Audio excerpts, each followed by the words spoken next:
Good morning, everyone. Let's begin with a prayer.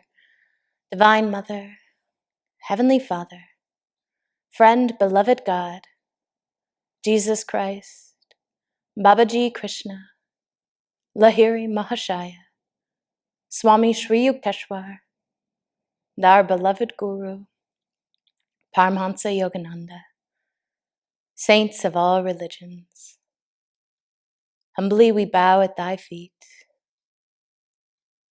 Teach us thy strength and courage, that we may walk with thee in truth and light, fighting the battles of our daily lives by turning our energy and our consciousness toward thee. Help us to transform, that we may be warriors of thy light to all the world. Om, peace, amen.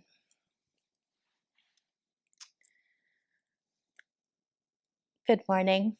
I was joking with my friend just before, excuse me, just before this class started. And he was asking me what I wanted to call the class. And I said, let's call it, do you have a spiritual stethoscope? And then I said, I'm going to have to start with a disclaimer that we'll see if this symbol rounds itself out throughout the midst of our talk. But the idea came to me the other day. I was talking with my sister. And she was telling me, she has a little 1-year-old, 1.5-year-old. And so she was telling me about all of these goodies that she purchased on Amazon the other day for her daughter. And they had all come in and just clothing and little toys. And we were watching her daughter get so excited about each one of them. And I said, well, that's interesting. Where'd you find that? That's cute. You know, just enjoying the time with her and with my niece. And my sister made a joke because I was asking her, you know, where did you even find that, you know, a little dress or a little pair of bloomers? And she said, well, Amazon suggested it to me. And then she made a joke and she said, how would I know what I want if Amazon didn't suggest it to me? And it got me thinking. We laughed, but it got me thinking about how much of the world, how much are we engaging in the world because the world is telling us what we should want, what we should think, what we should feel, that the world is directing the desires and the energy of our heart because it's so sparkling and enthusiastic and interesting. Like I said, I was sitting on FaceTime with my sister and my niece and just watching her, you know, 1.5 years old. Ooh, just so beautiful and shiny and sparkly. And that energy is fun and it's engaging and exciting. And when my sister made that joke, how would I know what I want if Amazon didn't, you know, suggest it to me? I thought, I'm going to make that a talk because the truth is the world is constantly telling us what we should want. And how often do we stop to slow down and to read the heart, to listen to what the heart truly desires? That little world of sparkles where we can hold up the little dress with unicorns and pink and purples and we go, ooh, it's so sparkly and shiny and we want more of that. We crave more of it. But it's not where our heart is ultimately living. And if we can slow down and listen to what the heart desires, if we can take that time to reflect on what the heart is truly craving, then we're opening ourselves to spiritual growth and spiritual transformation. And so I thought about the stethoscope. Do we have a spiritual stethoscope? The point of a stethoscope, the doctors put it on and they listen to your heart and they can listen to your lungs. And I thought, the stethoscope is what we use to listen to the heart. So of course we have a spiritual stethoscope, which I'll get to the end before we even get there, is the guru. The guru is our spiritual stethoscope, guiding us, teaching us to go within, to listen, to draw our energy inside so we can hear what we're truly craving. But how do we do that? What does that look like? We are here on this battlefield. The battle is fought in the conscious mind between all of the likes and dislikes, all of the desires that we have, everything that is driving us to want more, that is feeding that cycle of want and need and desire. And the way that we can cut through that with discernment is introspection. So the spiritual stethoscope is our opportunity to introspect. Yeah. I got caught up in a minute. I told you at the beginning I wasn't sure if this symbol was going to work out, and I just thought maybe it will. So, the spiritual stethoscope is our introspection. It's our opportunity. That's the opportunity to slow down and to reflect and to look. And I was immediately reminded as soon as I thought about introspection being that tool that allows us to listen to the heart, to slow down and to hear not what the world is telling us, not what Amazon is suggesting we buy next, but what is it that's truly going to bring happiness for me? That introspection is the greatest tool that we have. And I just imagined Master putting on the little tool in his ears and holding it up to my heart and just listening. What's there? Let me show you. Let me guide you. Let me teach you how to introspect for yourself so that every day when you are out there in the world, fighting the battle of Kurukshetra, fighting that battle against all of those habits and all of those inclinations and all of those samskars, fighting that battle in the conscious field, we can stop and we can introspect, which is, of course, exactly where the Gita begins for each one of us. It begins with the blind man. I was again joking with my friend. I didn't want to mess up some of the names of our characters, and so I'm just going to call him the blind man. When the blind man, at the very beginning, the first verse of the Mahabharata, he asks Sanjaya, who represents introspection, tell me what happened. Tell me about the battle. Tell me what's going on. Who's winning? And of course, this battle, it's being fought in our consciousness. The symbolism for each one of us is it's that battle within us. It's the battle between subconscious tendency and superconscious behavior. And here we are in the conscious field fighting for that. And the blind man is asking Sanjaya, is asking introspection, who won? Who won? And Yogananda in his commentaries on the Gita, he makes a point to explain that it's important that the blind man is asking this question in past tense because introspection happens after the mental battle has taken place. We can't often stop when we're right in the center of those mental battles, when we're right in the center of that need or that desire that's pulling us out. We pull out our stethoscope when the mental battle is over and we reflect, who won today? Was it greed, anger, frustration, these little habits that tend to pop up for us, that are drawing us out into the world? Did they get me today? Or was I able to pierce through all of that delusion and to find truth, to live in stillness, to live in that presence of the divine? Was I able to say, there's anger, but I'm stronger than anger. Let me use the sword of discernment to cut through anger, to cut through delusion, to cut through all of those desires. And that stethoscope comes into play for us. We can listen in, attune ourselves to the guru. What do you hear in my heart? What can I hear in my heart? Reveal thyself to me in these moments as we're listening, as we're getting still. I was thinking about the pull of desire and being able to withdraw from that in order to listen with introspection to what the heart is asking. And throughout my life, particularly this practice has started after I came to Ananda, but a little bit before, whenever there was a yearning that was pulling on me, whether it was the warrior of the intruder of greed or jealousy or anger or frustration, whatever those little intruders were that were coming in, and it's important that we identify them as intruders, because if we get caught up in identifying them as a part of myself, well, I'm just a grumpy person. If I hold myself in that way, then that becomes my identity. But if I say, as Yogananda teaches us, here's the invader of intrusion, or here's the invader of grumpiness coming into my mind to disrupt my peace and happiness, then we get to separate ourselves from it. We get to pick up that sword and fight, which is what the battle is calling us to do, which is what the blind man is asking. This is the task that we have with our stethoscope. What happened today? What can I reflect on today? Where was I victorious and where did I struggle? So tomorrow we can come in and fight again.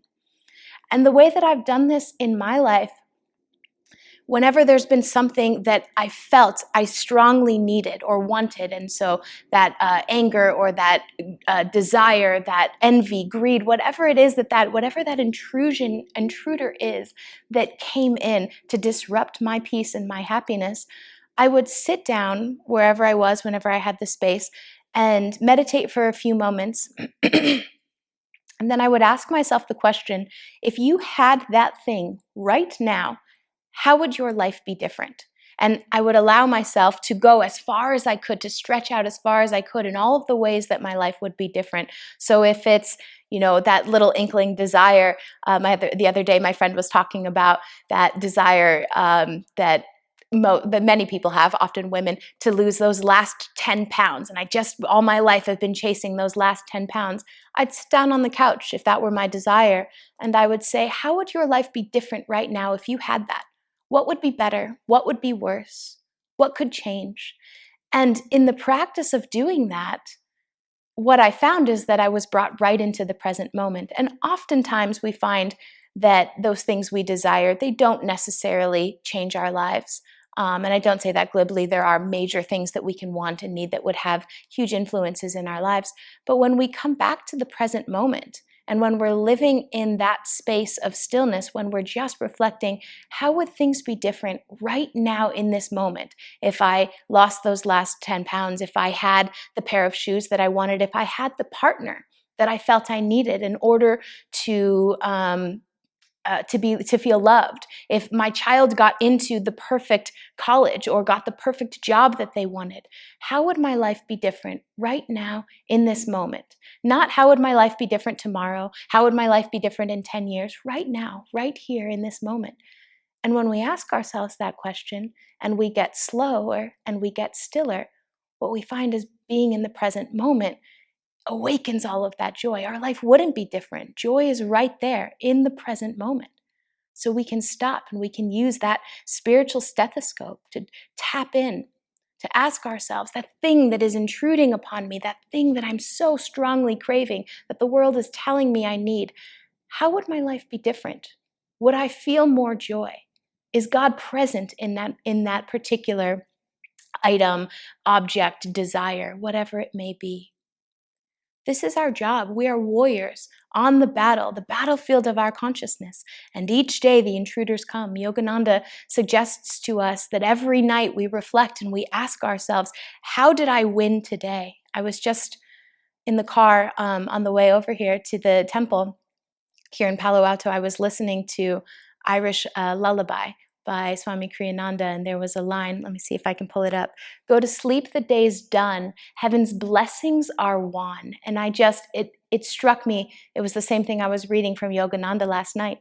At the end of each day, narrate to yourself how the battle went, how the warriors of delusion were fighting against the warriors of clarity and peace, and who won in each battle overall, in the larger battle for the day, who won. And I just thought, go to sleep, the day's done, heaven's blessings you've won. There they are, each moment, counting the blessings and holding up those times that we faltered, knowing that tomorrow the battle continues on.